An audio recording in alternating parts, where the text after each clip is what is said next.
समन्ता चक्रवालेषु अत्रा गच्छन्तु देवता सद्धम्मं मुनिराजस्य सुनन्तु सग्गमुखदं धम्मश्रवण कालो अयं भदन्ता धम्मश्रवण कालो अयं भदन्ता ධම්මස්සවන කාලෝ අයං භදන්තා නමෝ තස්සේ භගවතෝ අරහතෝ සම්මා සම්බුද්දස්සේ නමෝ තස්සේ භගවතෝ අරහතෝ සම්මා සම්බුද්දස්සේ නමෝ තස්සේ භගවතෝ අරහතෝ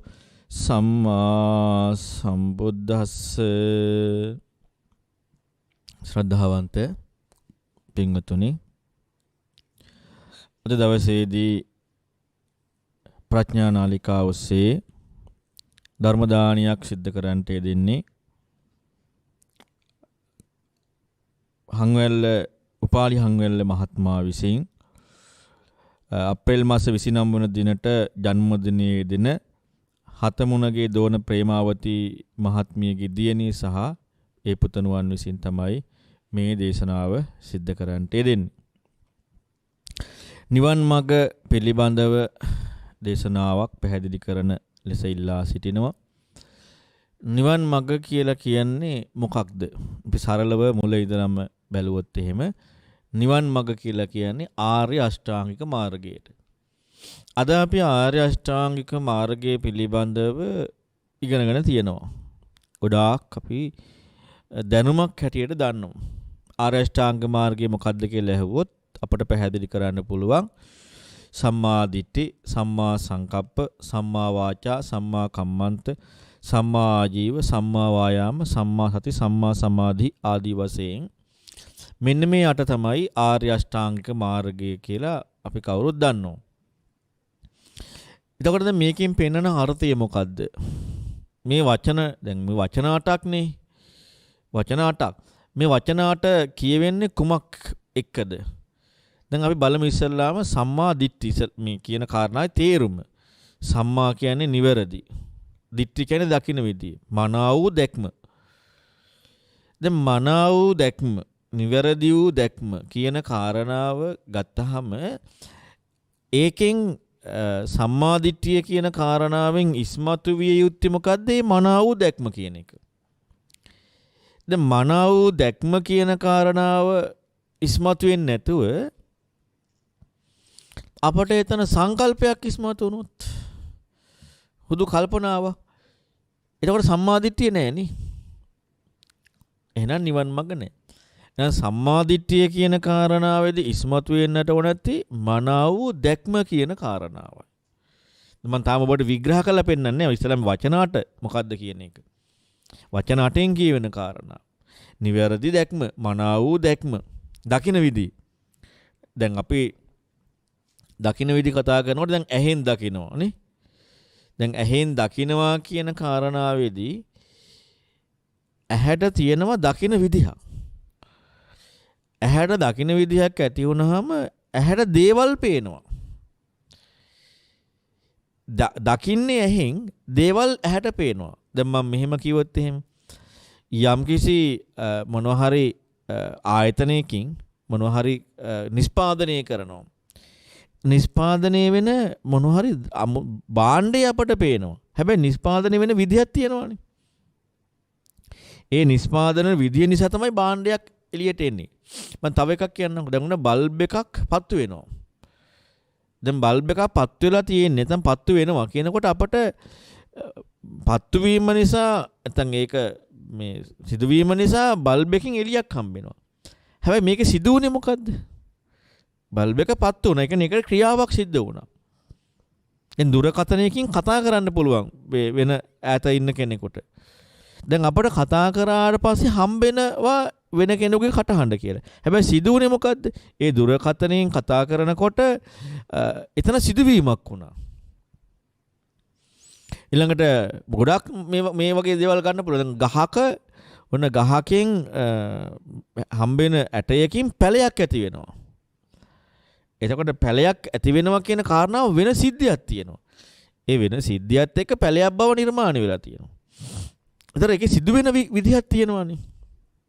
හැම එකක්ම ගත්තාට පස්සේ මම පැහැදිලි කර උපමාත් එක්ක මොනවාරි සිද්ධියක් තියෙනවා. මෙන්න මේ සිද්ධිය ඒකෙන් සිදු වෙන එකනේ. ඒ සිද්ධිය මුල් කරගෙන දැන් බල්බ් එකක් පත් වෙනවා කියවට පස්සේ බල්බ් එකක් පත් වීම සඳහා නැත්නම් ඒ බල්බ් එකක ආලෝකයක් නිකුත් වීම සඳහා සිදුවෙන ක්‍රියාදාමයක් තියෙනවානේ. ඒ ක්‍රියාදාමය නිසා ආලෝකයේ බවක් හම්බ වෙලා. දැන් බල්බ් එකේ පත්වීම කියන්නේ ආලෝකයේ බවක් හම්බ වීම කියන එක නෙමෙයි. බල්බ් එක පත්වීම තුලින් සිදුවීමක් තමයි ආලෝකයේ බව හම්බ වීම. ඒ වගේ පින්වතුනි අපි ඒ කාරණාවේ හරි සිදුවීම බලන්න. දැන් ඒක ඇත්තටම ඒක සිදුවෙන්නේ කොහොමද කියන කාරණා හොයාගන්න ඉලෙක්ට්‍රොනික පිළිබඳ දන්න කෙනෙක්, ඉලෙක්ට්‍රික් පිළිබඳ දන්න කෙනෙක් ළඟට තමයි එයා තමයි සිද්ධි දන්නේ. අපට පේන්නේ නා බල්බ් එක පත් වෙනවා කියලා පේන්නේ අපට ආලෝකය නිකුත් වීමෙන් විතරයි. නමුත් අර ශේෂ්ඨ දන්න කෙනා දන්නා පත් වෙන විදිහ. ආලෝකය නිකුත් වීම කියන්නේ ඒකෙන් සිදුවෙන ප්‍රතිඵලය. පත් වෙන විදිහ එයා දන්නවා. සම්මාදිට්ඨිය නිවැරදි දැක්ම කියනකොට දැන් මේ දකින විදිය මොකක් එක්කද මේ දකින විදිය? දැන් දකින විදිහක් තියෙනකොට මොකද වෙන්නේ? දකින විදිහ අනුව කල්පනාවක් තියෙනවා. ඒ දකින විදිහ අනුව කල්පනාවක්. සම්මාදිට්ඨිය අනුව සම්මා සංකල්පය. සම්මාදිට්ඨියෙන් සම්මා සංකල්පය පිරෙනවා. අන්න මහා චත්තාරික සූත්‍රය ලස්සන පැහැදිලි කරනවා. සම්මා සංකල්පයෙන් සම්මා වාචා පිරෙනවා. සම්මා වාචාවෙන් සම්මා කම්මන්තේ පිරෙනවා. එතකොට සම්මා දිට්ඨිය කියන මේ නිවැරදි දැක්ම කියන කාරණාව එක්ක තමයි නිවැරදිව දකින්නවා කියන කාරණාව එක්ක තමයි සම්මා සංකල්පයක් කියන එකකට ඉඩක් තියෙන්නේ. සංකල්ප හිතන කල්පනාවන්. දැන් අපි කල්පනාවන් කියන කාරණාවක විදිහක් හැටියට දිට්ඨිය හම්බුනොත් ඒක දිට්ඨිය වෙන්න බෑනේ. මම ඒක සරලව පැහැදිලි කරොත් එහෙම අපි දැන් ඔන්න සම්මා දිට්ඨිය කියලා මොකක් හරි විග්‍රහයක් කරනවා. මොකද්ද විග්‍රහ කරන්නේ? මොනවා හරි පැහැදිලි කිරීම ගොඩාක් තියෙනවා. දැන් මේ පැහැදිලි කිරීම සියල්ලම යටත් වෙන්නේ මනසින් සිදුවෙන කල්පනාවක්ද නැද්ද? මනසින් සිදුවෙන කල්පනාව. එතකොට ඒ කල්පනාවට දිට්ඨිය කියලා කියන්න බෑනේ. දැන් මම උපමා ටිකකින් පැහැදිලි කරේ ආලෝකයක් බල්බයකින් නිකුත් වෙනවා. එතකොට නිකුත් වීමේ සිදුවීමකින් ආලෝකය කියන එකක් හම්බ වෙලා. ආලෝකය කියන එක කතා කරා කියලා සිදුවීම කියන එක හම්බෙලා නැහැ. සිදුවීම කියන එක දකින්නට වෙනවා. ඒක තමයි ඒක සිදුවෙච්ච නිසා ආලෝකයක් හම්බුනේ. අන්න ඒ වගේ තමයි නිවැරදි දැක්මක් දකින්න විදියක් තමයි සම්මා දිට්ඨිය. ඊළඟට සම්මා සංකල්පය කියන්නේ නිවැරදි කල්පනා කරන විදිය. අද ගොඩාක් කුරු වෙලා තියෙන්නේ නිවැරදි කල්පනා කරන විදිහක් කියන කාරණාව එක ඒ කියන්නේ නිවැරදි කියන කල්පනා කරන විදිහකින් අපි නිවැරදි දැක්මක් කියලා විග්‍රහ කරගන්න යනවා සම්මා දිට්ඨියයි කියලා. ඒක වැරදි. මේක සම්පූර්ණයෙන් මාර්ගයක් කියන්නේ ප්‍රතිපදාවක්. ප්‍රතිපදාවක් කියන්නේ ගමන් කිරිල්ල. එහෙනම් ගමන් කරන විදිහක් වෙන්නට ඕනේ ආර්ය අෂ්ටාංගික මාර්ගයෙන්. ගමන් කරන විදිහක් සිදු වුණේ නැත්නම් එතන ඒක මාර්ගයක් වෙන්න බෑනේ. ඔබ කවුරු හරි ඉන්නවද මේ පාරේ ගෙවල් හදන? පාරේ ගෙවල් හදන්නේ නැහැ නේද කවුරුවත්? ඒ කියන්නේ මාර්ගයක ගෙවල් හදන්නේ නැහැ නේ. පදිංචි ඒ කියන්නේ ගෙවල් හදුවොත් පදිංචි වෙන්න වෙනවනේ. පාරේ පදිංචි වෙන්න වෙනවා. දැන් පාරේ පදිංචි වෙන පිරිසකුත් ඉන්නවනේ. කවුද පාරේ ඉන්නේ? පදිංචි වෙන්න නිදාගන්නේ එහෙම. හරක් බල්ලෝ වගේ අය පාරේ නිදා ගන්නවා. පාරේ පදිංචි වෙනවා. කවුද? හරක් බල්ලෝ වගේ අය. අනික් කට්ටිය කරන්නේ නැහැ නේ. එතකොට දැන් හොඳට හිතලා බලන්න අපි පදිංචි වෙන විදිහ දෙයක් සිදු වෙනවා නම් මේ මාර්ගය කියන කෘත්‍යයේදී ඒකතර දැන් හරක් බල්ලෝ වගේ අය කියන්නේ මෝඩ අසත්පුරුෂ බවනේ මෝඩ සහ ගුණවත් නැති භාවය. ඒතර මෝඩ බවයි ගුණවත් නැති භාවයයි එක නේද මේ මාර්ගය කියා නිර්වචනය කරමින් පැහැදිලි කරමින් යම්කිසි විග්‍රහයක පදිංචි වෙලා ඉන්නවා කියන්නේ. එහෙනම් එයා ඇත්තටම මාර්ගයේ නේ. මාර්ගයේ පදිංචි වෙන්න බෑනේ. එයාට ඒක මාර්ගයක් වෙලා නැහැ. වෙන අයට වෙච්ච මාර්ගයක් එයාට මාර්ගයක් නෙමෙයිනේ. දැන් බල්ලන්ට හරකුන්ට වගේ අයට තිරිසනුන්ට පාර මාර්ගයක් නෙමෙයිනේ. එයාලට ඒක ඉන්න පුළුවන් දනක රස්නේ අවස්ථාව ඔයාලට ලබන්න ඕන වෙද්දි වහින කාලෙදී එහෙම අන්න එයාලට පාර නිදාගන්න එක හරි ෂෝ. දැන් එයාලට ඒක මොකක් වෙලාද? වාසස්ථානයක් කියලා. එයාලට පාරක් වෙලා නැහැ. පාරක් බව දැනගත්ත කෙනා ඒක ලගින්නේ නැහැ. මාර්ගයක් බව දැනගත්ත කෙනා ඒක ලගින්නේ නැහැ. එතකොට යම් කිසි කෙනෙක් මේ නිවන් මගයි කියලා අරෂ්ඨාංග මාර්ගයයි කියලා මේ මාර්ග කියන වචනෙටවත් අර්ථාන්විත භාවයක් වෙන්නේ නැතුව මොකක හරි läගගෙන ඉන්නවනම් ඒ läගගෙන ඉඳීම කියන කාරණාව තුලම තියෙන්නේ මාර්ග බව නෙමෙයි. ඒ කාරණාව තුලම අඥානයක් තියෙන්නේ. එහෙනම් මේ මාර්ගය කියනකොට සම්මා දිට්ඨිය කියනකොට සිදුවිය යුතුයි නිවැරදි දැක්මක්. එහෙනම් ඒක ලැබීමක් එක්ක තවත් සංකල්පයක් වෙන්න බෑ. සම්මා සංකල්පය කියනකොටත් නිවැරදි වූ කල්පනාවක් තියෙන්නට ඕන. එතකොට කල්පනා වෙන විදිහයි නිවැරදි වෙන්නේ. දකින විදිහයි මනා දැක්ම වෙන්නේ. කල්පනා කරන විදිහයි මනා කල්පනා වෙන්නේ. ඊළඟට සම්මා වාචා කතා කරන විදිහ අන්න ඒ කාරණාව නිවැරදිව සිදුවෙන කාරණාව. සම්මා කම්මන්ත කරන ක්‍රියාව සම්මා ආජීව ජීවන පැවැත්ම විදිය නිවැරදි දෙයක්. ඊළඟට සම්මා වායාමී වීරිය නිවැරදි වීරිය. සතිය සම්මා සතිය නිවැරදි විදි සතිය. සම්මා සමාධිය අන්න නිවැරදි වූ එක ගත්තය. එතකොට දැන් මේවා සිදුවෙන්නේ කොහොමද? සම්මා දිට්ඨිය පිරීමෙන් තමයි සම්මා සංකප්පය පිරෙන්නේ. සම්මා සංකප්පයෙන් තමයි සම්මා වාචා. සම්මා වාචා පිරීමෙන් සම්මා කම්මන්ත පිරෙනවා. සම්මා කම්මන්ත පිරීමෙන් සම්මා ආජීවය පිරෙනවා. සම්මා ආජීවය පිරීමෙන් සම්මා වායාමය. සම්මා වායාම පිරීමෙන් සම්මා සතිය. සම්මා සතිය පිරීමෙන් සම්මා සමාධිය. මෙන්න මේ විදිහට තමයි මාර්ගය සිදුවෙන්නේ. මේ මාර්ගය සිදුවෙන්න දැන් මේකේ එහෙනම් මේක නිවන් දකින විදිහට පෙන්නන කාරණාවේ අර්ථය කොහොමද? දැන් සම්මා කියන කාරණාව සිදුවිය යුත්තේ නිවන් දකින විදිහට නම්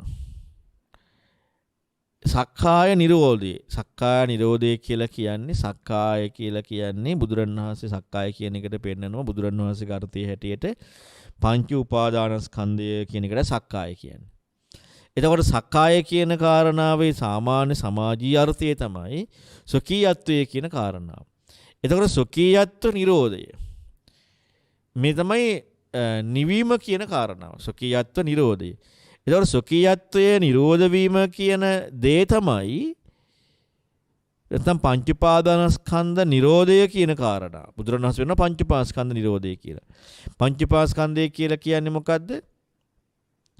පංචපාස්කන්ධය කියලා කියන්නේ පින්වතුනි රූප වේදනා සංඥා සංකාර විඥාන කියන පහට නෙමෙයි. දැන් අපේ අද බෞද්ධ සමාජයේ හුරු වෙලා තියෙනවා පංච උපාදානස්කන්ධය කියන්නේ රූප වේදනා සංඥා සංකාර විඥාන වලට කියලා. කොහේ හරි බුදු දේශනාවක බලන්න එහෙම තියෙද කියලා. පංච උපාදානස්කන්ධය කියන්නේ රූප වේදනා සංඥා සංකාර විඥාන කියන පහට කියලා නෑ. කොතනකවත් බුදු දේශනාවක නෑ. පංච උපාදානස්කන්ධය කියලා කියන්නේ රූප උපාදානස්කන්ධය වේදනා උපාදානස්කන්ධය සංඥා උපාදානස්කන්ධය සංකාර උපාදානස්කන්ධය විඥාන උපාදානස්කන්ධය කියන පහටයි. බලන්න බුදු දේශනාවේ ඕන තැනක කොතන හරි තියෙද කියලා රූප වේදනා සංඥා සංකාර විඥාන කියන පහට පංච උපාදානස්කන්ධය කියලා තියෙද කියලා නෑ. කොතනකවත් කියලා නෑ. පංච උපාදානස්කන්ධය කියලා කියන්නේ රූප උපාදානස්කන්ධ වේදනා උපාදානස්කන්ධය සංඥා උපාදානස්කන්ධය සංකාර උපාදානස්කන්ධය විඥාන උපාදානස්කන්ධය කියන මෙන්න මේ පහටයි පංච උපාදානස්කන්ධය කියන්නේ. එහෙනම් පංච උපාදානස්කන්ධය කියනකොට මේ රූප වේදනා සංඥා සංකාර විඥාන කියන පහක් හොයගත්ත කියලා වැඩක් නැහැ. කියන්නේ ඒ පහට සක්කාය කියලා නැහැ කොතනකවත්. එහෙනම් රූපය උපාදානස්කන්ධයක් කියන්නේ කොහොමද? අන රූපය උපාදානස්කන්ධයක් කියලා කියන කාරණාව විග්‍රහ කරනවා දේශනා ගණනාවකම පෙන්නනවා. අතීත අනාගත වර්තමාන ආධ්‍යාත්මික බාහිර හීන පනිහි දුර ළඟ ගොරෝසු සියුම් කියන මෙන්න මේ කාරණා එක යම් රූපයක් උපාදානීය සාසව උපාදානීය ආශ්‍රව සහිත උපාදානීය යුක්ත වෙනවද? මෙන්න මේකට කියනවා මොකක් කියලාද? රූප උපාදානස්කන්ධය. ඒ වගේම අතීත අනාගත වර්තමාන ආධ්‍යාත්මික බාහිර හිනපණේ දුරලං ගොරෝසියුම් කියන මේ කාරණා ඒ යෙදීමේ සිදුවෙන වේදනාව සාසව උපාදානීමට කියන වේදනා උපාදානස්කන්ධය කියලා. ඔන්න ඔය විදිහ තමයි විග්‍රහ කරන්නේ. එතකොට ඔන්න ඔය විදිහේ සිදුවීමේ කෘත්‍ය තමයි මොකද්ද? සක්කාය කියලා කියන්නේ. ඔන්න ඔය සක්කාය නිරෝධයක් තමයි බුදුරයන් වහන්සේ පෙන්වන ධර්මය. නිවන් මඟ. නිවීම මාර්ගයෙන් ඔය සක්කාය නිරෝධය. එතකොට එහෙනම් මොකද්ද නිරෝධ වෙන්නේ? අතීත අනාගත වර්තමාන වූ ආධ්‍යාත්මිකෝ බාහිරෝ ගොරෝසුෝ සියුම්ෝ හීනෝ ප්‍රණීතෝ දුරහෝ ළඟහෝ යම් රූපයක් යම් විදීමක් යම් හඳුනා ගැනීමක් සංඥාවක් යම් චේතනාවක් යම් විඥානයක් ඇද්ද ආශ්‍රව සහිත උපාදානීය ලෙස මෙන්න මේ විදිහට තියෙනවා ආශ්‍රව සහිත උපාදානීය මෙන්න මේකට කියනවා සක්කාය කියලා. දැන් ඔය කාරණා ඉක්ම වෙනවා කියන තැනදී සක්කාය නිරෝධ වෙනවා කියන තැනදී එතකොට මේ අතීත අනාගත වර්තමාන ආධ්‍යාත්මික බාහිර හීන ප්‍රනීත ගොරෝසුයුම් දුර ළඟ කියලා ආශ්‍රව සහිත උපාදාන කියන මෙන්න මේ කරුණු සියල්ලක්ම කතාවක් නැති වෙන්නට ඕනේ නේ. දැන් ඒකනේ පංචපදනස්කන්ධය කියන්නේ. ඒතකොට ඒ කතාවක් නැති වෙන්නට ඕනේ රූප වේදනා සංඥා සංකාර විඥාන කියන මෙන්න මේ යෙදීම් දෙත් එක්ක. ඒ යෙදීම්ද රූප වේදනා සංඥා සංකාර විඥාන නැහැ කියන එක නෙමෙයි. ඉක්ම වෙනවා නම් අතීත අනාගත වර්තමාන වූ ආධ්‍යාත්මික හෝ බාහිර හෝ හීන හෝ ප්‍රණීත හෝ දුර හෝ ළඟ හෝ ගොරෝසු හෝ සියුම් හෝ කියන මෙන්න මේ කරුණු එක්ක යෙදී මේ රූප වේදනා සංඥා සංකාර විඥාන ආශ්‍රව සහිත උපාදානීය කියන මේ කාරණාවයි ඉක්ම වෙන්නට ඕන නැති. වෙන එකක් එහෙම නෙමෙයි. දැන් අපට නිවන් මඟ හැටියට ආර්ය අෂ්ටාංගික මාර්ගයේ හැටියට අපට හම්බ වුණොත් අතීත අනාගත වර්තමාන ලෙස ආධ්‍යාත්මික හෝ බාහිර හෝ හීන හෝ ප්‍රණීත හෝ දුර හෝ ළඟ හෝ ගොරෝසු හෝ සියුම් හෝ හීන හෝ ප්‍රණීත හෝ වශයෙන් අපට යම් හඳුනා ගැනීමක් යම් දැන ගැනීමක් යම් ස්වરૂපයක් ආවොත් අපි ගත්තොත් ප්‍රණීත වශයෙන් යම් ස්වરૂපයක් ආවොත් අපට යෙදුනොත් එහෙම ඒ ස්වરૂපය යෙදුනා කියලා කියන්නේ මොකද්ද? ඒක ඉන්නවා. මොකද ආශ්‍රව ක්‍රියාකාරීත්වය කියනකොට ආශ්‍රව කතා කරනවා ආශ්‍රව නිදින විදි තුනක් තියෙනවා. කාමාශ්‍රව, භවආශ්‍රව, අවිජ්ජාශ්‍රව. පැවැත්ම කියන එක ආශ්‍රවයක්. එතකොට යම් වූ ප්‍රණීත වූ ස්වરૂපයක යෙදීමක් වෙනවා නම් ආශ්‍රව සහිතයි. ඇයි පැවැත්මක් නේක? ප්‍රණීත වූ යෙදීමක්. ප්‍රණීත වූ ස්වરૂපයක් යෙදිලා. ප්‍රණීත වූ ස්වરૂපයක් යෙදිච්ච තැනදී ඒ ප්‍රණීත වූ ස්වરૂපය තුල බැඳීම නේද තියෙන්නේ? ඇයි? ආසව පැවැත්ම බව කියනකොටම තණ්හාවේ කෘත්‍යය. ආසව කෘත්‍ය, තණ්හාව කෘත්‍ය. තණ්හා කෘත්‍ය කියන්නේම තදුපාදාන. උපාදානය කියන එක. ඒතර දැන් මේ බැඳීමේ කෘත්‍යය. එහෙනම් ඒ විදිහේ ස්වરૂපයක් ඉස්මතු වෙනවා කියන්නේ ප්‍රණීත වූ ස්වરૂපයක්. බැඳීමකින් යුක්තව ප්‍රණීත වූ ස්වરૂපයක් ඉස්මතු වෙනවා කියලා කියන්නේම අන්න එතනදී සිදුවෙන කාරණාව තමයි තවත් වූ සක්කායක්මයි. මොකද සිදුවෙන්නේ? තවත් වූ සක්කායක්ම සිදු වෙනවා. තවත් වූ සොකියත්වයක්ම සිදු වෙනවා. දැන් කෝ ඊතර වීම? ඊතර වීමක් නැහැනේ. ඊතර වීමක් සිද්ධ වෙන්නේ නැහැ. තවත් වූ ස්වરૂපයක් ඉස්මතු වීමක් විතරයි සිද්ධ වුනේ. එතකොට තවත් වූ ස්වરૂපයක් ඉස්මතු වෙන තැනදී අපි මොන විදිහකට හරි යම්කිසි කාරණාවක් අපට ලැබුණොත් මොනවා හරි කාරණාවක් ලැබුණොත් නිවන් මගයි කියලා අපට සැබෑම නිවන් මග සිද්ධ වෙලාද? සැබෑම නිවන් මග සිද්ධ වෙලා නැහැ. ඒක හොඳට තේරුම් ගන්න. අපි මේක මේ හරියට ඉගෙන ගන්න නැති නිසා තමයි අපි මොනවා හරි ප්‍රණීතත්වයක් ඒක දැන් ඔන්න බලන්නකො අද භාවනා ඥාන විවිධාකාර දේවල් ඉගෙන ගන්නකොට අපට ඒකට නිර්වචනයක් වෙනවා ප්‍රණීත වශයෙන්. දැන් ඒක නිවන් මඟ කියලා කියනවා. දැන් ඒක ස්වરૂපයක් විඳීමක් නෙමෙයි. යම් ප්‍රණීත විඳීමක යෙදිච්ච බවක් නෙමෙයි, ආශ්‍රවසහිත බවක් නෙමෙයි. දැන් ඒක සක්කායක් නෙමෙයි, සුඛියත්වයක් නෙමෙයි. ඉතින් ඒක සක්කායයි පංචපාස්කන්ධ කියන කාරණාවනේ. සක්කායක යෙදීමන්නේ. සක්කායක යෙදීමක් කියන්නේ සක්කාය නිරෝධයද? නෑ සක්කාය නිරෝධයක් නෙමෙයි. සක්කායක තහවුරු වීම. කෝ නිවන් මඟ? නිවන් මඟ නෑනේ. ඇයි මෙහෙම වෙන්නේ? හරියට ඉගෙන ගන්න නෑනේ.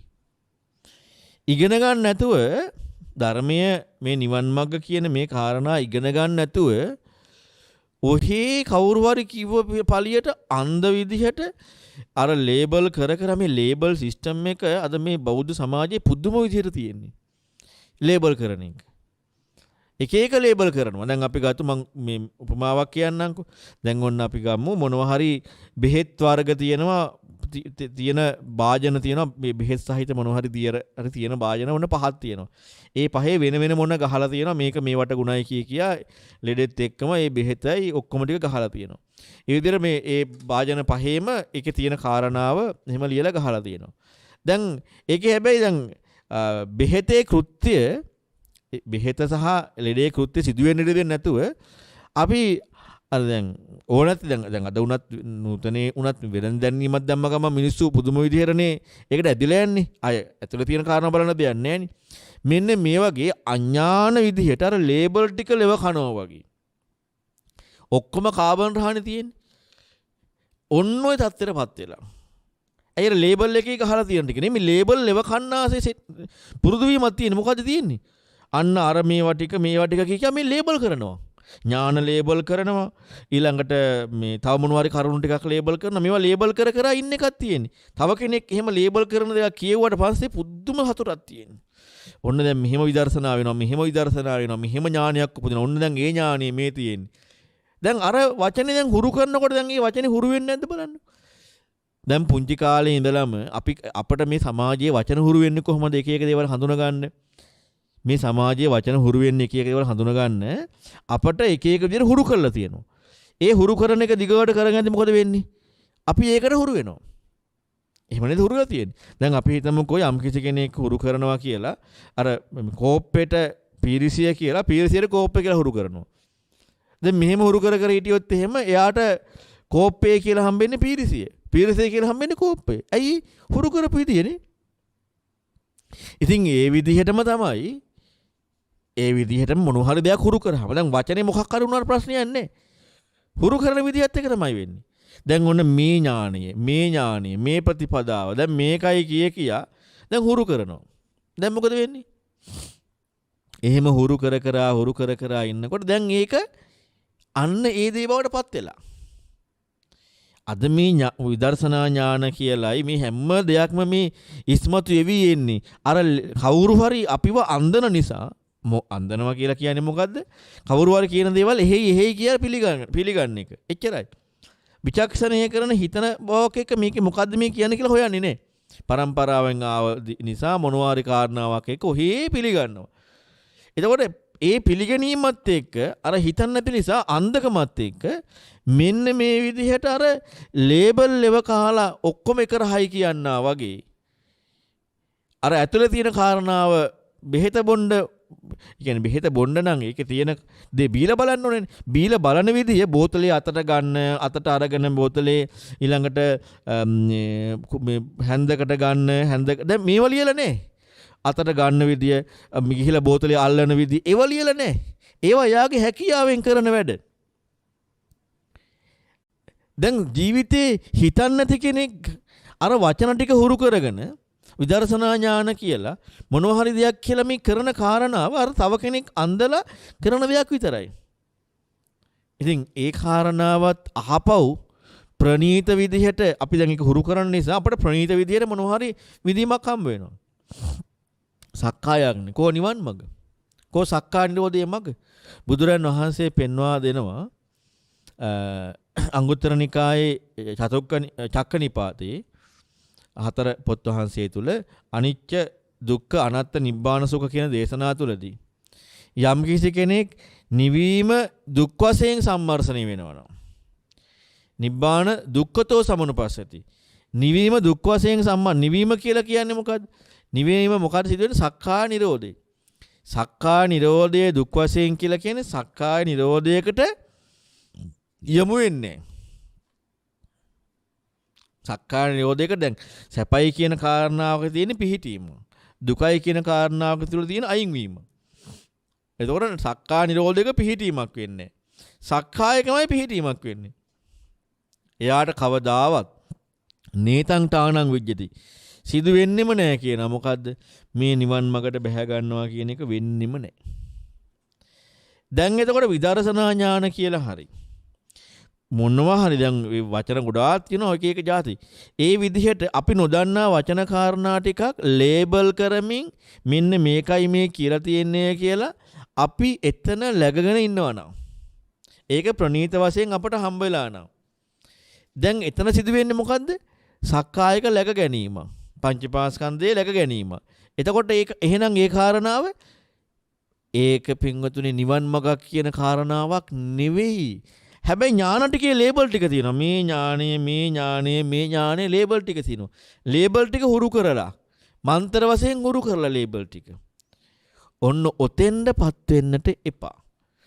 එහෙම නැතුව මේ හිතන කෙනෙකුට මේ නිවන් මඟ කියන්නේ මොකද්ද කියලා හොයන්න පටන් ගන්නට ඕන. නිවන් මගයි කියන්නේ මොකද්ද කියලා අපි හොයන්න හිතන්න පටන් ගන්නට ඕන නිවන් මඟ කියන්නේ මොකද්ද කියලා.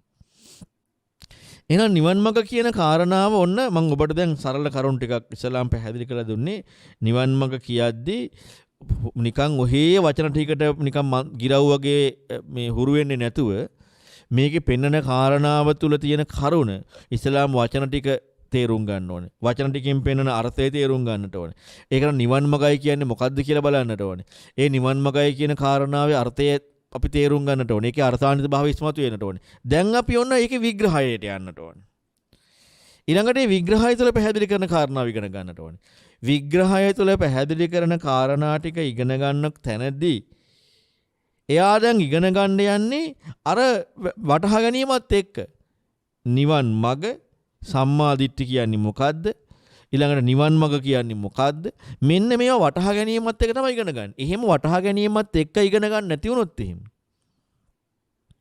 ඒක න අනිවාර්යෙන්ම නිකන් අර මම මුලින් කියමු උපමාව වගේ අර ලේබල් ලෙව කාලා ලබන කාබන් රහ හැම එකකින්ම ලබන්නාසේ අපි මේ ලෝකේ මානසික ලෝකයේ තුලින් ජීවත් වෙන මේ ජීවිත විදිහටම නිවන් මඟ හැටියටත් ඒ කටයුත්ත කරනවා. එතකොට දැන් බලමු සම්මාදිට්ඨිය කියන කාරණාවේ විග්‍රහය මොකක්ද තියෙන්නේ කියලා. සම්මාදිට්ඨිය කියන කාරණාවේදී පැහැදිලි කරනවා දුක්ඛේ ඥානං, සමුදය ඥානං, නිරෝධේ ඥානං, මග්ගේ ඥානං. දැන් ඔන්න මෙතනත් පැහැදිලි කරන කරුණු ටිකක් අපි දැන් මේක බලන්න වෙන වශයෙන්. මොකද්ද දුක්ඛේ ඥානය කියන්නේ? දුක්ඛේ ඥානය කියන්නේ දුක කියන කාරණා පිළිබඳ ඥානය, නුවණ. නුවණ මිසක් සංකල්පේ නෙමෙයි ඈ. හොඳට තේරුම් ගන්න. දුක්ඛේ ඥානය, දුක පිළිබඳව තියෙන ඥානය නුවණ. දුකයි කියලා සංකල්පයක් නැත්තම් දුකයි කියලා සංකල්පයකින් වන විඳවීම කියන එක නෙමෙයි. දුක පිළිබඳව ඥානය. දැන් අපි ගත්තොත් එහෙම බල්ලෙකුට ගලක් ගැහුවොත් එහෙම උට රිදෙනවනේ. උට දුක දැනෙනවද නැද්ද? දුක දැනෙනවා. ඌ දුක විඳිනවා. ඊළඟට අපි ගත්තොත් ඕනෑම ආගමක් කෙනෙකුට මොන හරි වේදනාවක් දැනුණාට පස්සේ යාට දුකක් දැනෙනවද නැද්ද? දුකක් දැනෙනවා. දුක්ඛේ ඥානය. ඥානය කියන්නේ සංකල්පයක් එහෙම නෙමෙයි. ඥානය කියලා කියන්නේ ඥානයකට. සංකල්පයකට හෝ විඳවීමකට නෙමෙයි.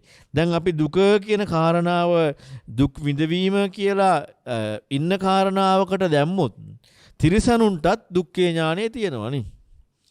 ඒ කියන්නේ තිරිසනුන්ටත් සම්මා දිට්ඨිය තියෙනවා. උටත් ගලක් ගැහුවට පස්සේ බල්ලෙකුට ගලක් ගැහුවාම හරකෙකුට පොල්ලකින් ගැහුවම උටත් රිදෙනවනේ. උටත් දුක් වේදනාවක් තියෙනවනේ. ඒක ඌ භුක්ති විඳිනවනේ.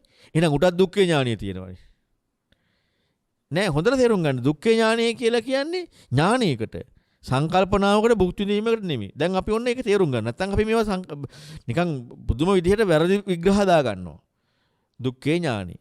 දැන් ඔන්න මම ඔබට පැහැදිලි කරා මාර්ගය කියලා එකක් තියෙනවා. සම්මාදිට්ඨිය කියලා කාරණාව කතා කරන සම්මාදිට්ඨිය කියන්නේ නිවැරදි දකින වෙද්දී ඒක වන්න විග්‍රහය. දුක පිළිබඳව ඥානය. ඊළඟට දුක සමුදය ඥානං. දුක හට ගන්න ආකාරයේ ඥානය. දුක්ඛ නිරෝධේ ඥාන. දුක්ඛ නිරුද්ධ වීම පිළිබඳ ඥානය. දුක්ඛ නිරුද්ධ ගාමිනී පටිපදාය ඥාන. දුක්ඛ නිරුද්ධ වීම ප්‍රතිපදා පිළිබඳ ඥානය. මේ මොනවද? මේවා ඥාන. සංකල්ප නෙමෙයි මොනවද මේ ඥානයන්. ඊළඟට දැන් එහෙනම් මේක ඥානයක් වෙන්නට ඕනේ. දැන් අපි ඒක පොඩ්ඩක් ඊට පස්සේ බලමු. දැන් ඒක බලන්න කලින් අපි ඊටු ටිකක් බලමු. ඊළඟට බුදුරණවහන්සේ විග්‍රහ කරනවා සම්මා සංකල්පයේ හැටියට නෙක්ඛම්ම සංකල්ප, අව්‍යාපාද සංකල්ප, අවිහිංසා සංකල්ප. නෙක්ඛම්ම සංකල්ප, අව්‍යාපාද සංකල්ප, අවිහිංසා සංකල්ප. දැන් මේ මොනවද? සංකල්ප. නික්මීම කියන සංකල්පේ. මොකද මේ පෙන්නන්නේ? නික්මීම කියන සංකල්පේ. නික්මීම කියන සංකල්පයක් කියන තැනදී ඒ සංකල්පයේ කල්පනා කරන විදිහ තුල තියෙන නැති නික්මීමන්නේ. දැන් අපට නික්මීමයි කියලා ලබා ගන්න විදිහ දෙයක් තිබ්බොත් ඒක නෙක්ඛම්ම සංකල්පයේද? මම කියපදී ආයෙ හොඳට හිතලා බලන්න. නෙක්ඛම්ම සංකල්පය කියන කාරණාවේ සංකල්පයේ විදිහනේ. ඒ කියන්නේ කල්පනා කරන විදිහ තුල තිබිය යුතු මොකද්ද? නික්මීම කියන කාරණාව. එතකොට සංකල්පනාව තුළ අපට ඉස්මතු වෙලා එන්නේ නික්මීම නෙක්ඛම්ම සංකල්පය කියලා ලැබෙන එකක් නම් මෙන්න මේකයි නෙක්ඛම්ම සංකල්පය කියලා දැන් ඔන්න ලැබෙන එකක් වෙලා. ඒක එතන දැන් නෙක්ඛම්ම කියන විදිහට සංකල්පයක් වෙලාද? නෑනේ. නෙක්ඛම්ම කියන විදිහට සංකල්පයක් වෙලා නෑ. නෙක්ඛම්ම කියන විදිහට සංකල්පයක් වෙන්නට හොඳට තේරුම් ගන්න සංකල්පයේ විදිහට සිදු වෙන්නට ඕන. බුදුරජාණන් වහන්සේ ධර්ම දේශනා කරන්න කලින් අනුපිළිවෙල කතාවක් කරනවා. දාන කතා, සීල කතා, සග්ග කතා, කාමානං ආදීනවං, ඕකාරං සංකිලේසං, නෙක්ඛම්මං ආනිසංසං.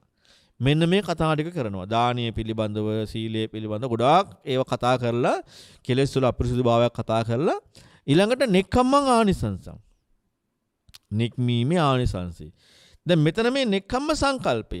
ඒ කියන්නේ හිතන විදිහ, කල්පනා කරන විදිහ තියෙන්නේ නෙක්ඛම්මයක්. කල්පනා කරන විදිහ නෙක්ඛම්මයක් කියන කාරණාවක් සිදු වෙන්නේ නැතුව අපට කල්පනා කරන විදිහේදී හම්බ වුණා නම් යම් කිසි විදිහකින් තවත් ලැබෙන දෙයක්, එහෙනම් ඒ කාරණාව නෙක්ඛම්ම සංකල්පයක් නෙමෙයි. හැබැයි අපට නෙක්ඛම්මයේ කියලා සංකල්පනාව මම පැහැදිලි කරේ සම්පූර්ණයෙන් යථාර්ථවාදීව.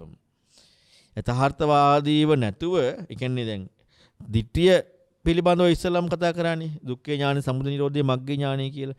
එහෙම යථාර්ථවාදීව නැතුව අපිට නෙක්ඛම්ම සංකල්පය කියන කාරණාව කතා කරන්න පුළුවන් යමකින් අයින් වෙන්නට ඕනේ කියලා. ඒ කියන්නේ හිතා ඉන්න ගතිය. ඒත් තියෙන්නේ ඒ විදිහම හිතවිල්ල.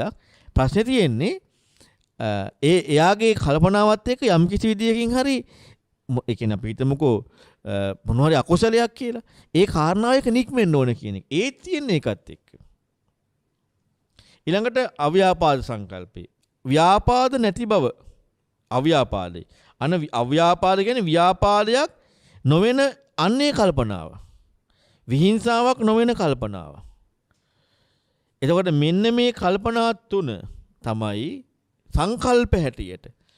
දැන් බලන්න අපි අද මොනවා හරි කල්පනා වීමක් අපි තුල ජීවිතයේ සිදු වෙනකොට ඒ සිදුවෙන කල්පනාවේදී අපට සිද්ධ වෙන්නේ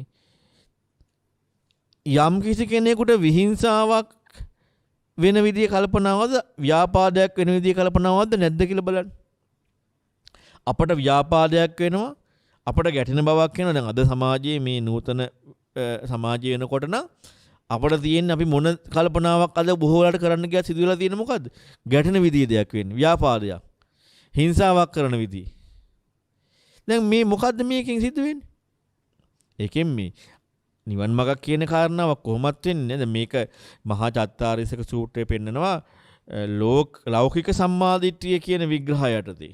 මොකද්ද ලෞකික සම්මාදිට්ඨිය කියන්නේ කියලා පැහැදිලි කරද්දිත් එතනත් පෙන්නනවා ලෝකයේ කියන්නේ ලෞකික මේ ලෝකයේ කියන කාරණාවත් එක්ක. එතන ඒ පැහැදිලි කරන්නේ සාසවා උපදිවේපක්කා. පුඤ්ඤ භාගය උපදිවේපක්කා. එතනත් පෙන්නන්නේ නෙක්ඛම්ම අව්‍යාපාද අවිහිංසා කියන සංකල්ප. එතකොට එතන පෙන්නන කාරණාව පිනට නැඹුරු වෙන විදිහ. පුඤ්ඤ භාගය පිනට නැඹුරු වෙන විදිහ උපදිවේපක්කා. කෙලෙස් විපාකයක් යෙදෙන. යම් කිසි මොනවා හරි ලැබීමේ විපාකයක් යෙදෙන. එතකොට ditthිය වෙනස්. දැන් මෙතන මේ නිවන් මාර්ගය කියන කාරණාවේ ditthියේදී එතනදී කතා කරන තැනදී ditthිය දුක්ඛ ඥාන, සමුදය ඥාන, නිරෝධ ඥාන, මග්ගේ ඥාන කියන එකත් එක්ක. ඒ නිසා ඒ ටික වශයෙන් තේරුම් ගන්නට ඕනේ. ඊළඟට තමයි නෙක්ඛම්ම සංකල්ප, අව්‍යාපාද සංකල්ප, විහිංස සංකල්ප. ඊළඟට සම්මා වාචා කියන්නේ. සම්මා වාචා කියලා කියන්නේ පිසුනා වාචා, පරුසා වාචා, සම්පප්පලාප, මුසාවාදා. මෙන්න මේ වගේ වෙන්වීම. මුසාවාදා කියන එක බොරු කීම, කේලම් කීම, හිස් වචන, පරුස වචන. මෙන්න මේ කාරණාවෙන් වෙන්වීමේ කෘත්‍ය. වෙන්වීම. දැන් බලන්නකො දකින්න විදිහ එක ගත්තාම සංකල්පනා සිදුවෙන විදිය ගත්තාම වචන කතා කරන විදිහත් එහෙනම් ඒ විදිහටම නේද හැඩගැහෙන්නේ. යම් කිසි කෙනෙකුගේ වචන කතා කරන විදිය බොරු කියන එක, කේලාම් කියන එක, පරුස වචන, හිස් වචන කියන එක නම් දැක්ම සංකල්පනාව මොකක් වගේ තියෙන්නේ? සම්මා විදියට තියෙනවද? නෑනේ. අඩුම තරමේ මේ ලෞකික කතා කරන, ලෞකික කියන කතා කරන සාසවා මේ පුඤ්ඤ භාග්‍ය උපදිවේපක්කා කියන මෙන්න මේ නිර්වචනයවත් සිදු වෙලා තියෙනවා නම් ඔහු තුල මේ සංකල්පන බොරු කියන සංකල්පනා වෙන්නත් බෑ ව්‍යාපාද ආදී වශයෙන්. එහෙනම් ditthිය වැරදි. ඊළඟට කියන වචන කතා කරන කාරණා මේ බොරු කියනවා නම්, කේලම් කියනවා නම්, හිස් වචන කියනවා නම්, පරුස වචන කියනවා. තව කෙනෙක්ගේ හිත රිදෙන්න කතා කරනවා නම් ඒ පරුස වචනේ බුදුරණවහන්සේ ලස්සනට විග්‍රහ කරලා පෙන්නනවා මජ්ක්‍ධිම නිකායේ 2 දේශනා ගණනාවක. හිස් වචන පිළිබඳ විග්‍රහ කරලා පෙන්නනවා. මෙන්න මේවා කතා කරනවා නම් ඒ කතා කරන්නේ මොන සංකල්පනා යටතේද? ඒ කියන්නේ ඒ කතා කරනවා නම් ඒක මිච්ඡා වාචා. මිච්ඡා වාචා තියෙන්නේ මිච්ඡා සංකල්පයක. මිච්ඡා සංකල්ප තියෙන මිච්ඡා දිට්ඨියක. ඊළඟ මිච්ඡා කම්මන්ත ප්‍රාණඝාතය. ඊළඟට සොරකම, වැරදි කාම සේවන. මේ වගේ වෙන්වීම අන්න සම්මා කම්මන්තේ. එතකොට මේ වගේ වෙන්වෙන් නැති බවක් කෙනෙකුගේ තියෙනවා නම් එයාගේ තියෙන්නේ මිච්ඡා දිට්ඨි, මිච්ඡා සංකප්ප, මිච්ඡා වාචා, මිච්ඡා කම්මන්ත. ඊළඟට සම්මා ආජීව කියන්නේ ජීවන පැවැත්ම. ජීවන පැවැත්ම තුළ මිච්ඡා ආජීව වැරදි විදිහේ ජීවන පැවැත්මක් නැහැ. සම්මා වායාමයේ කියලා කියන්නේ එතන 4 ආකාරයට විග්‍රහ කරනවා. උපන්න කුසල් ප්‍රහාණය කිරීමට වීරිය. නූපන්න කුසල් නූපදීමේ වීරිය. නූපන් කුසල් ඉපදවීමේ වීරිය. උපන් කුසල් භාවිතා කිරීමේ වීරිය.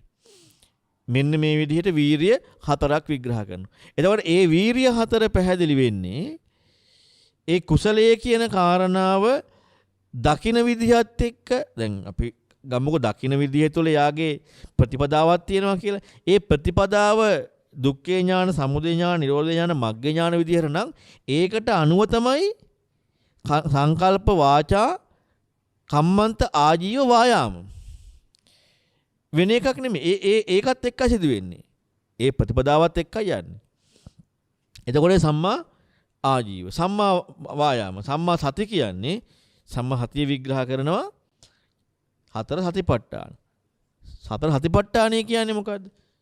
කායේ කායානුපස්සී විහෙරති ආතාපේ සම්පජාන හතිමා විනය්‍ය ලෝකේ අවිජ්ජා දෝමනස්සං. වේදනාසු වේදනානුපස්සී විහෙරති ආතාපේ සම්පජාන හතිමා විනය්‍ය ලෝකේ අවිජ්ජා දෝමනස්සං. චිත්ත චිත්තානුපස්සී විහෙරති ආතාපේ සම්පජාන හතිමා විනය්‍ය ලෝකේ අවිජ්ජා දෝමනස්සං. ධම්මේසු ධම්මානුපස්සී විහෙරති ආතාපේ සම්පජාන හතිමා විනය්‍ය ලෝකේ අවිජ්ජා දෝමනස්සං. මෙන්න මේ විදිහට විග්‍රහ කරන්නේ 4 සතිපට්ඨානෙ. දැන් අද හුරු වෙලා තියෙනවා 4 සතිපට්ඨානය කියලා කියන්නේ කායට සිහිය පැවැත්වීම, වේදනාවට සිහිය පැවැත්වීම, සිතට සිහිය පැවැත්වීම, ධර්මයන්ට සිහිය පැවැත්වීම කියලා. නෑ, එහෙම එකක් දේශනාවේ නෑ. ඒක බොරු. කායට සිහිය පැවැත්වීම කියලා එකක් නෙමෙයි තියෙන්නේ. බුදුරණවහන්සේ පෙන්නන්නේ මොකද්ද? කායේ කායානුපස්සී විහෙරති ආතාපි සම්පජානෝ සතිමා විනය්‍ය ලෝකේ අවිජ්ජා දෝමනස්ස. කයෙහි කය අනුව දකිමින් වාසය කිරීම. මොකද කායනුපස්සනාවේ තියෙන්නේ? කයෙහි කය අනුව දකිමින් වාසය කිරීම. දැන් මේ කයෙහි කය අනුව දැකීම. කයට සිහිය පැවැත්වීම කියලා නෙමෙයි තියෙන්නේ. කයෙහි කය අනුව දකිමින් වාසය කරනවා. කායේ කායානුපස්සී විරති ආතාපි. අන්න කොහොමද කරන්නේ? ආතාපි. කෙලස්තාවන වීර්ය, සම්පජානෝ නුවණ, සතිමා සිහියේ. එතකොට කයෙහි කය අනුව සිහිය පවත්වනවා, කෙලස්තාවන වීර්ය, නුවණ සිහියත් එක්ක.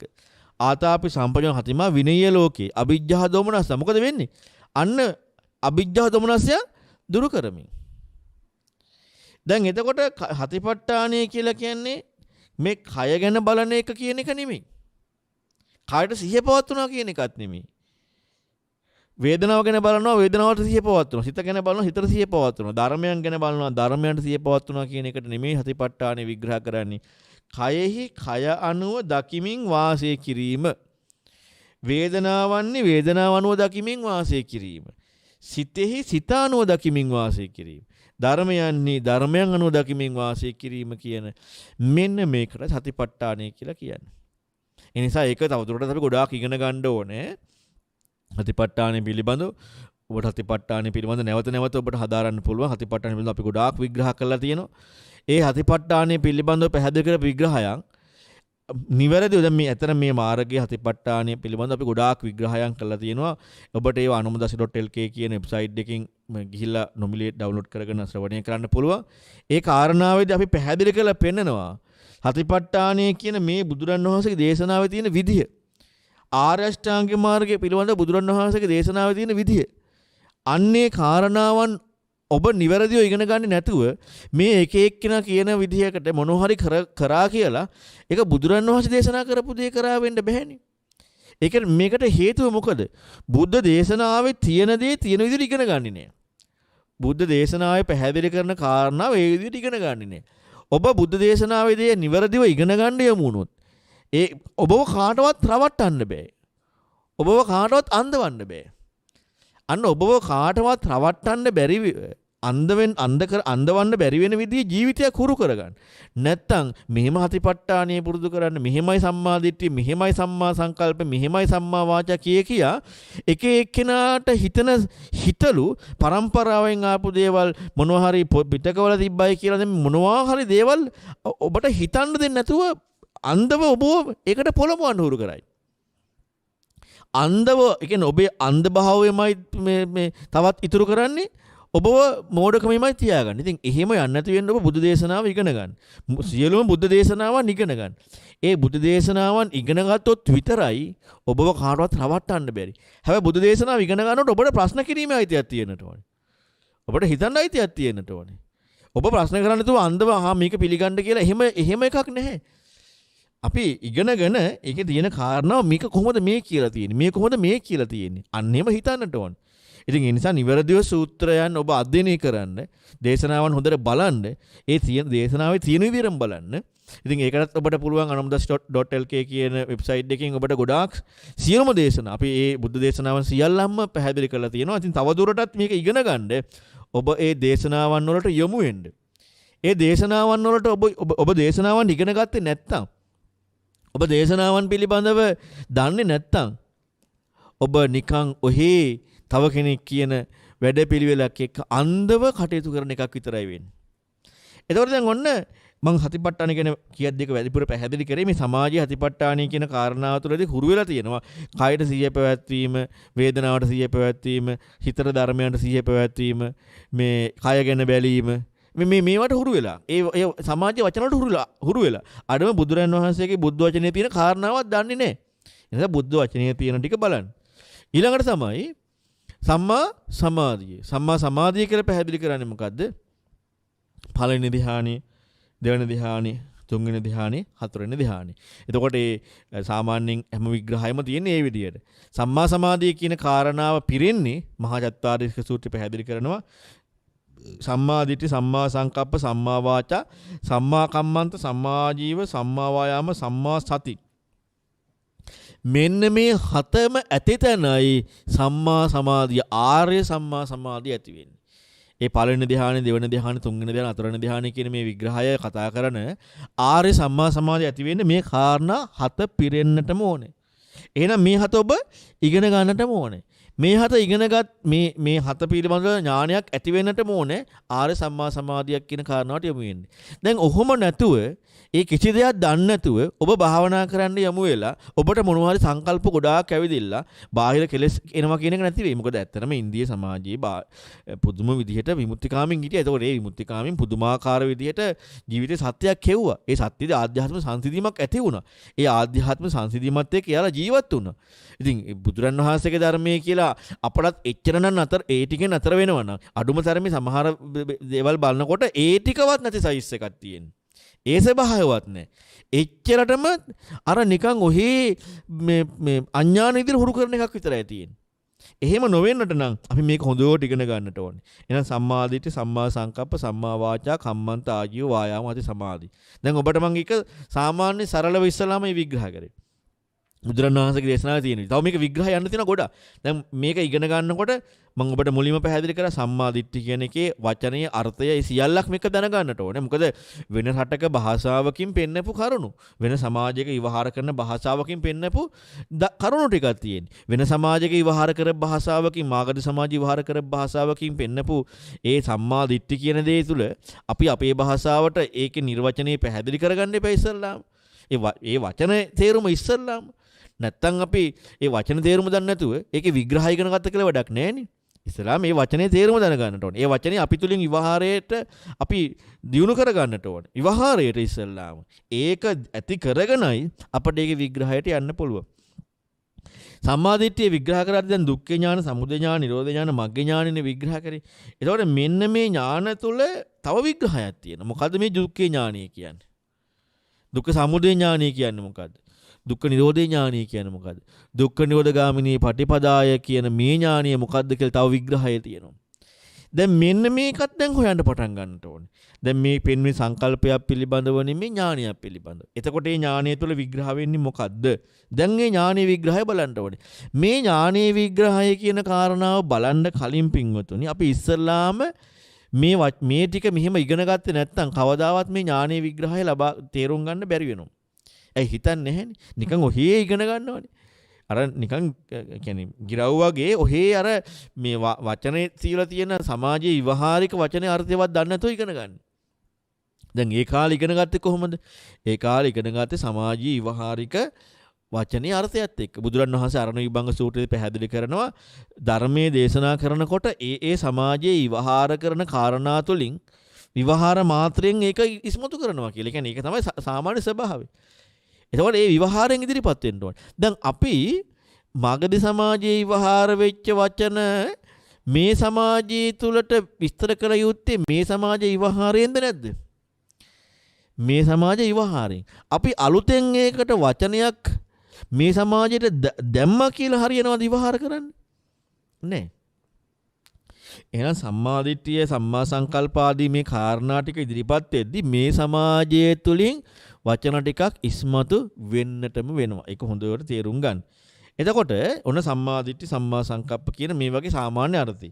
දුක්ඛේ ඥානං කියලා විග්‍රහ කරා. දැන් තව මේකේ විග්‍රහය තියෙනවා. දුක්ඛේ ඥානං කියන්නේ ජාතිපි දුක්ඛා, ජරාපි දුක්ඛා, ව්‍යාධිපි දුක්ඛෝ, මරණම්පි දුක්ඛං. දැන් මේ මොකද්ද මේ ඥාන? දැන් මම ඔබට මුලින් පැහැදිලි කරා මේවා ඥාන මිසක් සංකල්ප නෙමෙයි. දුක් විඳවිල්ලක් කියලා තවත් ලැබෙන එකක් නෙමෙයි. වැටහීම කියන කාරණා අපි තව වචනකින් ගමුකෝ. වැටහීම කියන එක. වැටහීම නුවණක් යමක් වැටහෙනවා කියන කාරණාව. නුවණකින් යුක්තභාවය. විඳවිල්ලක් නෙමෙයි. දැන් ඔන්න බලන්න ජාතිපි දුක්ඛ, ඉපදීම දුක. ඉපදීම දුකක් කියන කාරණාව විඳවිල්ලක් කියලා කතා කරන්නේ දුක. මොකද බුදුරණවහන්සේ රහෝගත සූත්‍ර සංයුත්තනික 4 පෙන්නනවා මේ දුක කියන කාරණාව සැප දුක අදුක්කම සුඛ කියලා වේදනා තුනක් තියෙනවා. ඒ වගේම තමයි සියලු වේදනාවන් සබ්බේ සංඛාරා දුක්ඛා. එතකොට එතන පෙන්නන්නේ සබ්බේ සංඛාරා දුක්ඛා කියලා. එතකොට සැපත් දුකක් අදුක්කම සුඛක් ඇද ඒ සියල්ලක්ම සකස් වීම කියන දුක.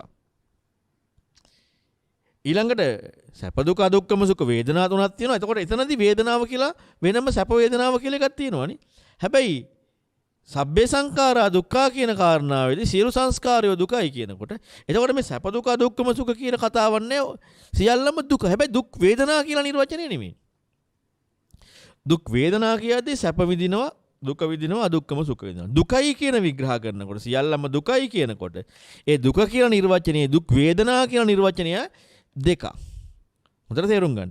දුක් වේදනා කියන නිර්වචනයයි දුක කියන නිර්වචනයයි දෙක. දැන් අනිත්‍ය දුක්ඛ අනාත්ම කියන නිර්වචනයේදීත් දුක කියන්නේ දුක් වේදනා කියන එක නෙමෙයි. අද ඔක ගොඩාක් පටලවගෙන තියෙනවා. දුක් වේදනාව කියන කාරණාව එක දාගෙන දැන් අපි ගත්තොත් යමක් අනිත්‍ය වෙලා යනකොට ඔන්න දුක වෙන්නේ කොහොමද? දැන් දුක කියන්නේ දුක් වේදනාව. දුක් වේදනාව ගැන කියලා නැහැනේ. ඒ දුක් වේදනාව කියන්නේ දුක් විඳවීම. කියන්නේ විඳවනවා කියන අපි දැන් විඳවනවා. දැන් අසනීපයක් වුණ සුව වෙනවා. අසනීපයක් සුව වෙනකොට ඒක අනිත්‍ය වෙලා යනවා. දැන් විඳවනවා. දුක විඳවන්නේ නැහැ නේ. සැපනේ විඳවන්නේ. විඳවීමක් ගැන නෙමෙයිනේ මේ කියන්නේ. දුකක් ගැන කියන්නේ. දුක. ඒක හොඳට තේරුම් ගන්න. දුක විඳවීමයි දුකයි කියන කාරණාව තේරුම් ගන්නට ඕනේ. එතකොට නම් මේ ඉපදීම දුකක් කියන්නේ ඉපදීම දුක් විඳවීමක් කියලා කියන එක නෙමෙයි. දැන් ඒක ඥානයක් නෙමෙයි. දැන් ඒක ඥානයක් වෙන්න බෑනේ. ලෙඩවීම දුක් විඳවීමක්. දැන් ලෙඩවීම දුක් විඳවීමක් කියන කාරණාව දැන් දුක් විඳවීමක් කියන එක සියලු දෙනාම දන්නේ නැද්ද? ලෙඩවීම දුක් විඳවීම. දැන් ලෙඩ වෙච්ච අයගෙන් අහන්නකො ඔබ දැන් දුක් විඳවීමකින්ද සැප විඳවීමකින්ද ඉන්නේ කියලා? දුක් විඳවීමකින්. ඉතින් ඒක ඥානයක් වෙන්නේ කොහොමද? එහෙනම් එයාලා දුක්ඛේ ඥානය තියලා එයාලා සම්මාදිටියෙන් යුක්ත වෙලානේ. දුක් විඳවීමක ඉන්නවා නම් ඒක කියන්නේ දුක් විඳවීම කියන එක දුකයි කියන නිර්වචනය නැහැ. දුක්ඛේ ඥානයයි කියලා කියනකොට ලෙඩවීම දුකක්, වයසට යාම දුකක්, මරණය දුකක්. එහෙම පෙන්නනවා මිසක් ලෙඩවීම දුක් විඳවීම, වයසට යාම දුක් විඳවීම, මරණය දුක් විඳවීම. ඒ කරුණ මේ ලෝකයේ අය දන්නවා ඒවා දුක් විඳවීමක් කියලා. ඒක ඥානයක් නෙමෙයි. ඒක සංකල්පයක්. ඒක මේ ලෝකයේ තියෙන තවත් මේ ලෝකයට මුහුණ දෙන විඳවන ස්වභාවයක්. එච්චරයි. ප්‍රියං වින්වීම දුක් විඳවීම. දැන් මේක ඥානයක් වෙන්නේ කොහොමද?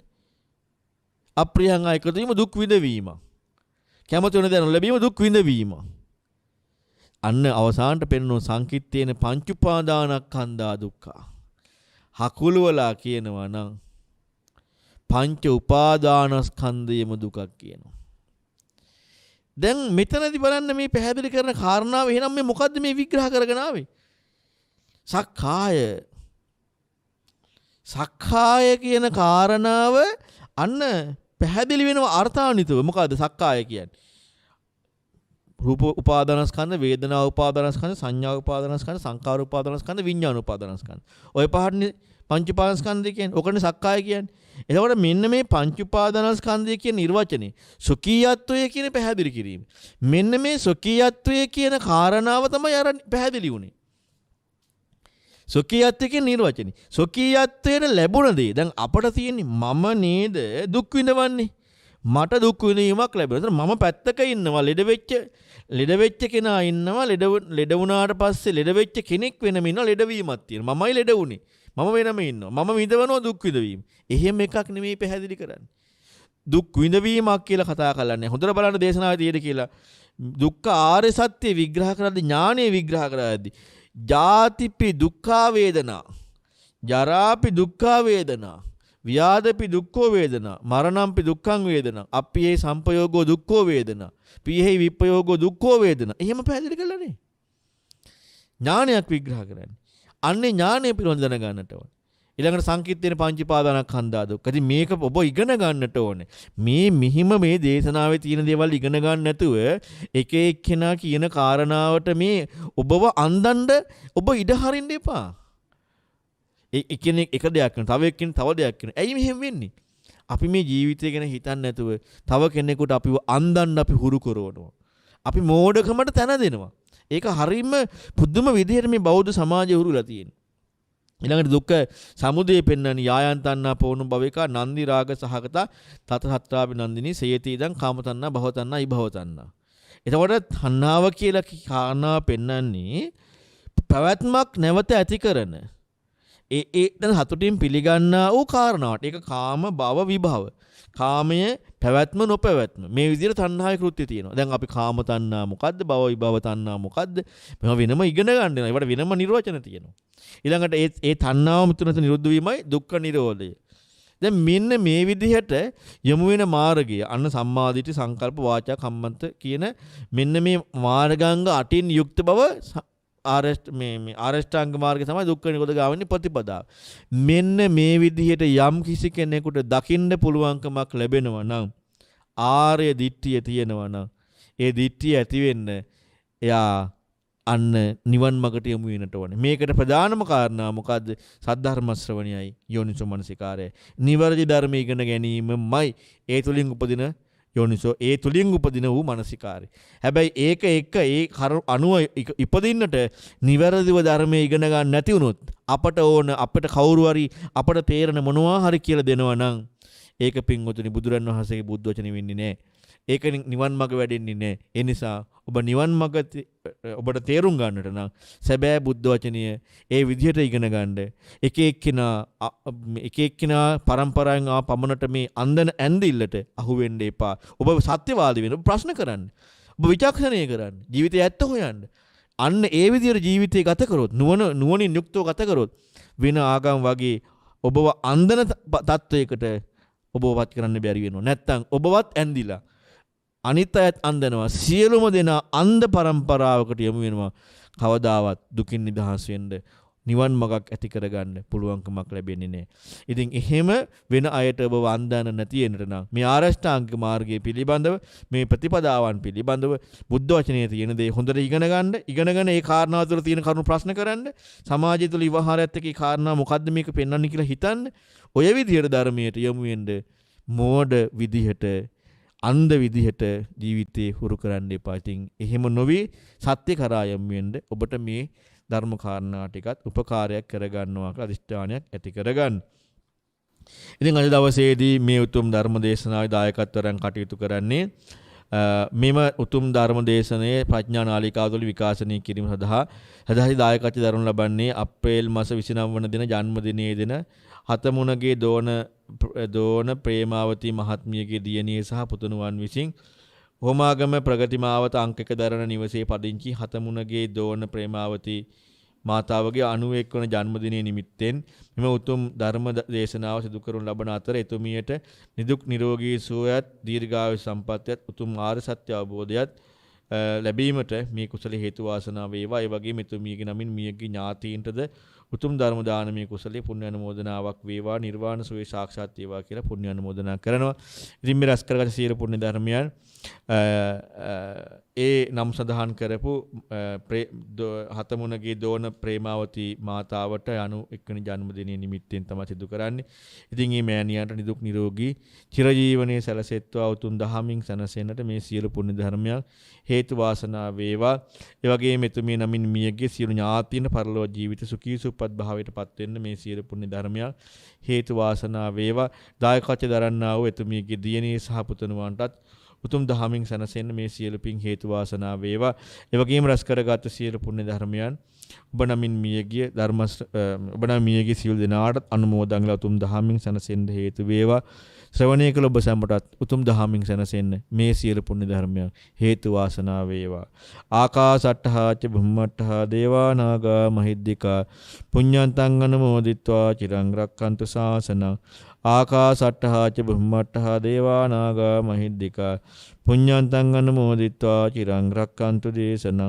ආකාසට්ඨා ච බුම්මට්ඨා දේවා නාග මහිද්దికා පුඤ්ඤන්තං අනුමෝදිත්වා චිරං රක්ඛන්තු මං පරන්ති.